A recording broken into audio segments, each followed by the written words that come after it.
Did you ever wonder if the genius behind the theory of relativity believed in God? Albert Einstein, a name synonymous with genius, an icon of scientific brilliance, is well known for his groundbreaking contributions to the realm of physics.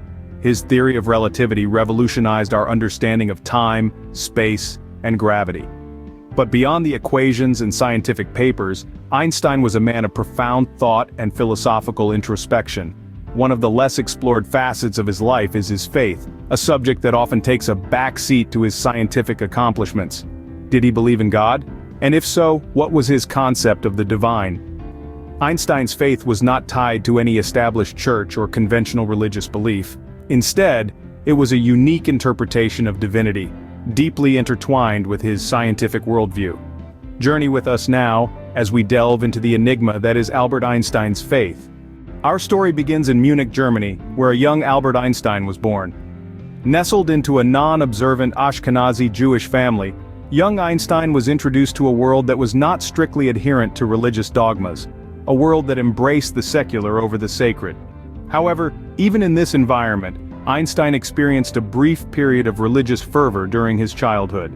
This fervor was not rooted in the traditional rituals of Judaism, but rather in the enchanting stories of the Old Testament. He was captivated by these tales, which ignited his imagination and stimulated his curiosity. But this fervor didn't last long. The religious flame that had briefly flickered in his heart was soon extinguished.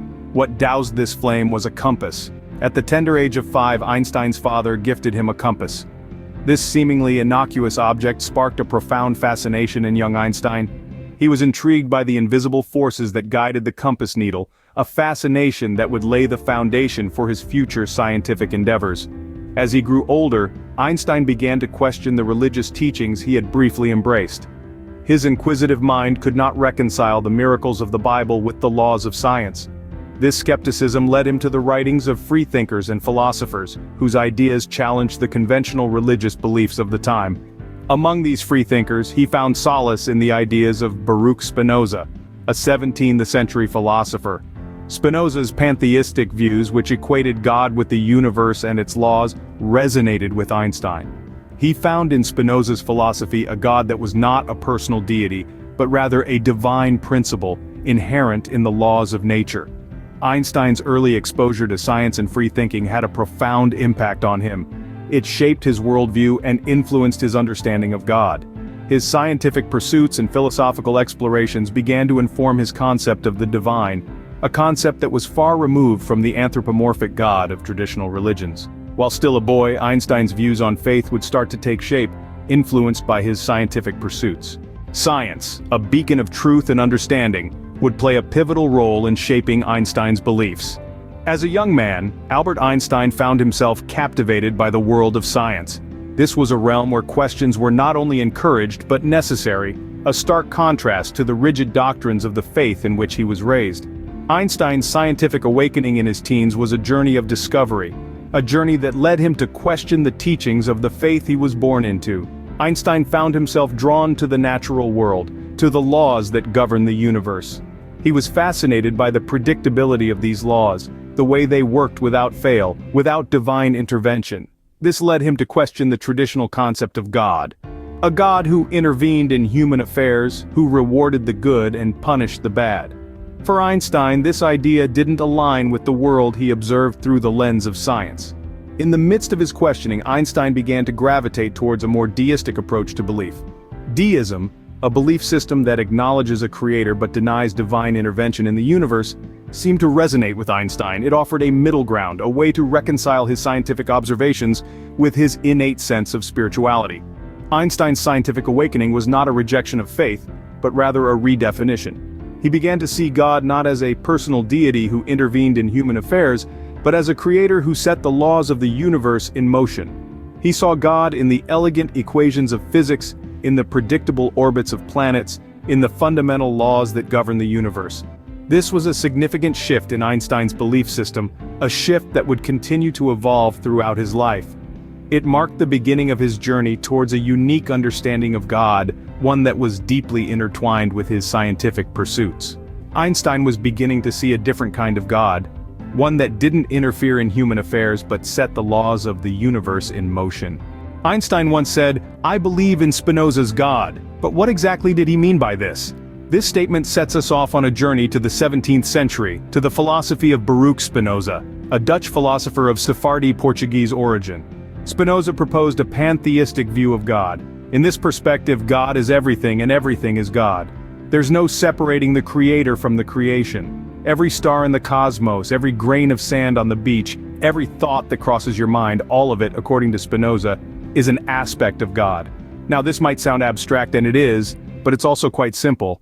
It's the idea that there is a singular, self-subsistent substance, a force, an essence that underlies everything. It's not an old man in the sky doling out blessings and curses, but the very fabric of existence itself. And this is where Einstein comes in. He was, as we know, a man of science. He sought to understand the universe, to uncover its secrets, to decode its language.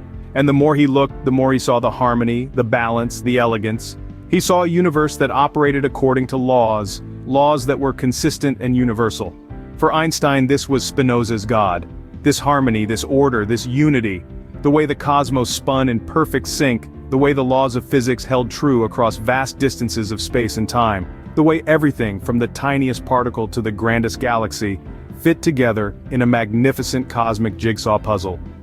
This, for Einstein, was not the work of an interventionist God, who rewarded the good and punished the bad. This was the work of a God who was the universe itself, a God who was not separate from the world, but was the world in all its complexity, beauty, and mystery. For Einstein, God was not an anthropomorphic figure, but rather the harmony and beauty of the universe itself. So did Albert Einstein believe in God? This question has been asked countless times and has stirred much debate over the years. To fully understand Einstein's perspective, we should first clarify that his concept of God was far removed from traditional religious interpretations. Einstein's belief was in a God who did not meddle in the daily happenings of human life, who did not reward the virtuous, nor punish the sinful.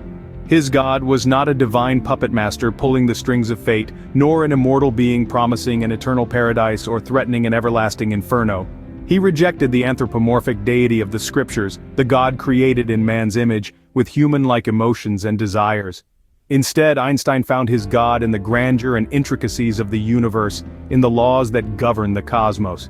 He saw a divine architect in the mathematical precision that weaves the fabric of reality, in the symphony of celestial bodies moving in perfect harmony, and in the elegance of scientific truths that reveal the workings of nature.